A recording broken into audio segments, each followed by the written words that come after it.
study. Maybe that's college students, maybe it's college students at Fisher, maybe it's people in therapy, maybe it's police officers.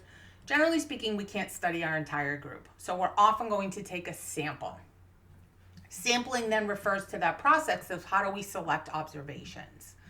Not only is it not feasible generally to collect data from everybody in a population, but it's also not necessary. If we sample correctly, we should be able to take conclusions and observations from that sample and use them to generalize that to the larger population.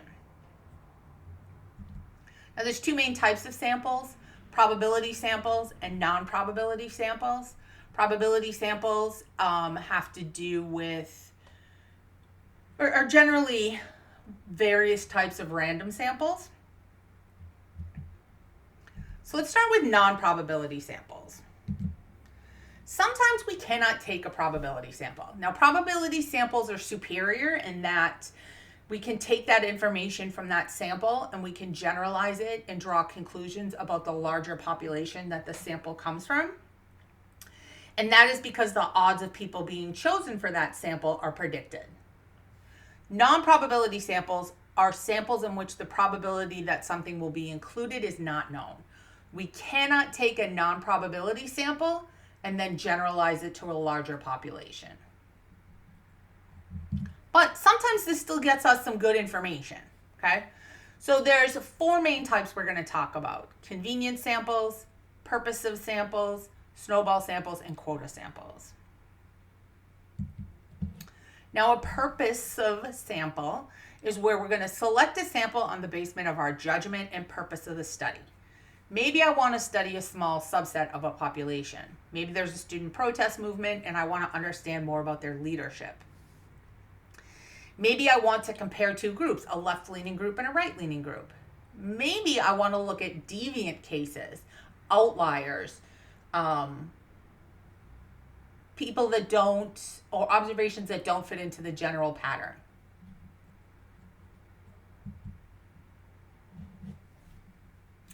I might also want to use what's called quota sampling.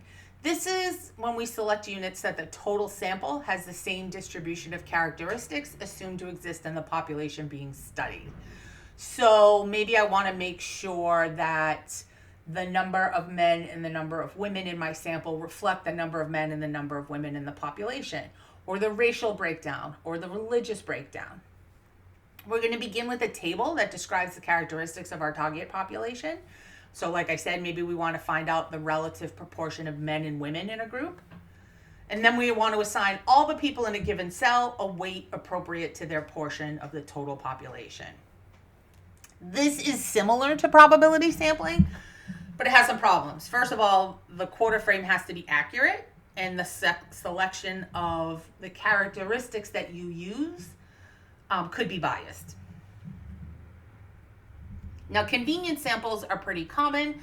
They're based on what's available for us as research subjects. So we talked before about college samples. In college samples of college students are convenience samples, okay? We're not able to control how representative our sample is. And generally, this is only justifiable if there's not a better way to do this. We have to be very careful with a convenience sample, though, that we don't take that information and use it to make generalizations about the larger population. Now, a snowball sample is appropriate for certain types of research. So, for example, maybe I need to locate some interview subjects that are hard to locate, right? And so maybe I'm going to start with one or two people I know, okay?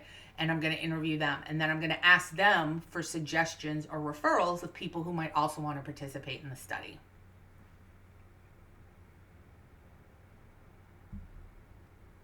Now, when we're using field research, right, we're using informants.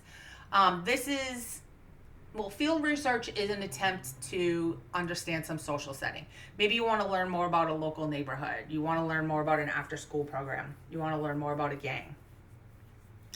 A lot of that understanding may come from collaborating with some members of that group, and an informant is a member of the group who can speak directly about the group.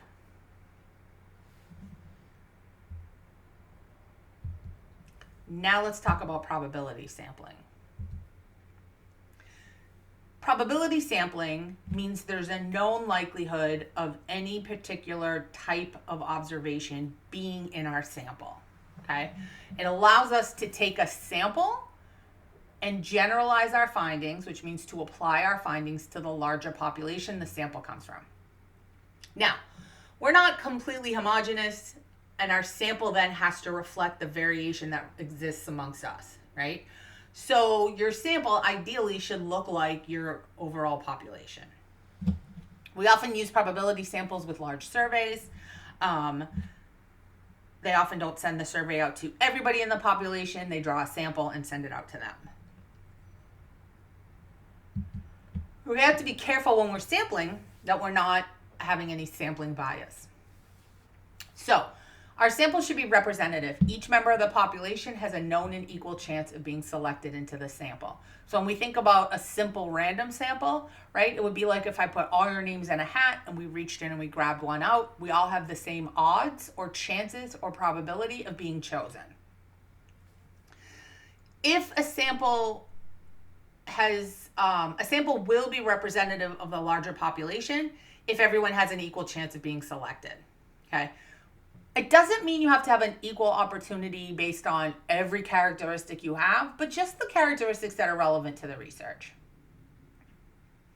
Now, equal probability of selection method says a sample is representative if its aggregate characteristics closely match the population's characteristics.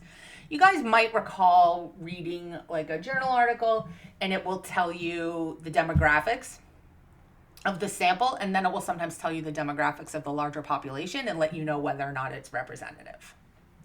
We want to be careful of bias. We want to make sure our sample is representative of the larger population. So when we're sampling, there's a few like vocab words we need to make sure we know. Sample element, that's the unit about which information is collected and provides a basis of analysis. Who or what are we studying, right? We're studying students, okay. The population is the group or collection about which we're interested in generalizing. That's the whole group. Maybe I want to know something about college freshmen, okay? So I'm going to draw a sample of college freshmen. And a population parameter is the value for a given variable. So say I've collected data on their gender. Population parameters could include male, female, non-binary, trans male, trans female. Now, the purpose of sampling is to try to get a smaller group that represents your larger group, okay? The key to this is random selection. Now, our sampling distribution is going to be the range of sample statistics we get if we select many samples. So imagine we have a large population and we actually draw several samples from it. So we have a population we want to study. Maybe that's college freshmen, right? We're going to start with our sampling frame. That's a list of everybody in that population, okay? So if we were going to do that here at Fisher, we could get a list from the registrar of all the college freshmen, all the people who have less than, let's see, it would be 30 credits, okay? If the sample is to be representative of the population, we have to include the whole population in the sampling frame. We don't have to include them all in our research, but we have to have them all in the frame. Okay. Now, there are some statistical figures you can calculate. One is a sampling error.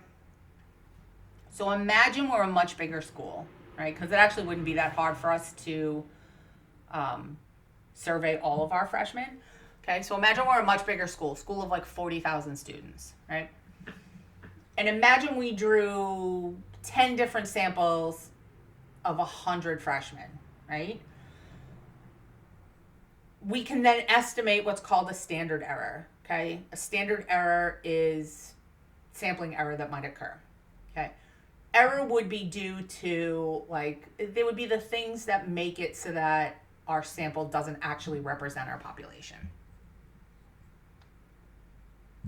You guys might remember we talked about confidence intervals and confidence levels in statistics, right? So we didn't talk about sampling error too much in our statistics class, but it is one of the statistics that was calculated And it's kind of one of those numbers that is then used in a bigger calculation. Okay, so we can express the accuracy of our sample statistics in terms of a level of confidence. Okay, so the logic of our confidence level and confidence intervals also provides a basis for helping us determine how many people do I need in my sample for my sample to be appropriate. Okay, and there's mathematical formulas you can use for this. Okay, so random selection allows the researcher to take findings from a sample and apply those to the larger group or the population. Okay, all statements in our sample have to specify a confidence level and a confidence interval. So remember, our standard confidence level are alpha in criminal justice, sociology, human services, psychology is 0.05. Okay. So how can we do some probability samples? Okay, first one, simple random sample, okay? Imagine we assign a number to everybody, and then I use like a random number generator, and it's gonna pull out people from my sample, okay? I could put all of the people in my population in an SPSS spreadsheet, and I could ask it to pull a random sample, okay? It's not necessarily the most accurate, but it is the most basic, simple, hence simple random sample, okay? It's like we put everybody's name in a hat and we pull a name out. So it could look like this. We have 100 people, right? And here's our sample. 2, 8, 12, 27, 31, 46, 52, 82, 87, 97. Okay, we could do this using it. There's tables of random numbers. You can get this generated for you off the internet. And we've got our whole population, and then we have our sample. Now we could be more systematic about this, right? I could have a list of everything, and I could choose every kth unit. I could choose every 10th unit, every 7th person, every 46th person, right? Etc. You choose the first one randomly, and then you choose every like 10, 15, whatever. Now, stratified sampling is a little bit more advanced, okay? This is where we make sure that our sample is not only random, but that it is representative of various key important demographics or parameters, okay? So, this is probably the best type of random sample you can draw. First, we're gonna put our units into strata, okay? Hence, stratified random sample, okay? So maybe we're going to break them down by race, because maybe race is really important, and we want to make sure that when we sample, that our sample reflects the racial population of our whole population. Okay? So it looks like we got dudes, then we got ladies, then we got purple ladies, then we got dark blue dudes.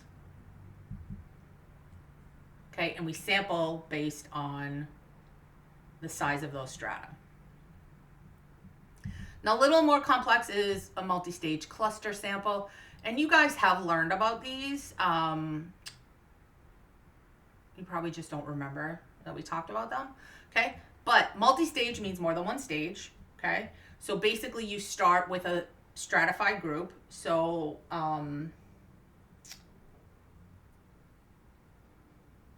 I could start with, say, neighborhoods, okay? And I'm going to sample a bunch of neighborhoods. And then from those neighborhoods, right, that's stage one. Then from those neighborhoods, I'm going to sample randomly, okay? So we're going to put things into lists, and then we're going to sample. So here we go, right? So we've got a neighborhood here. They're going to identify blocks, right? And then from the blocks that are chosen, they're going to identify actual addresses.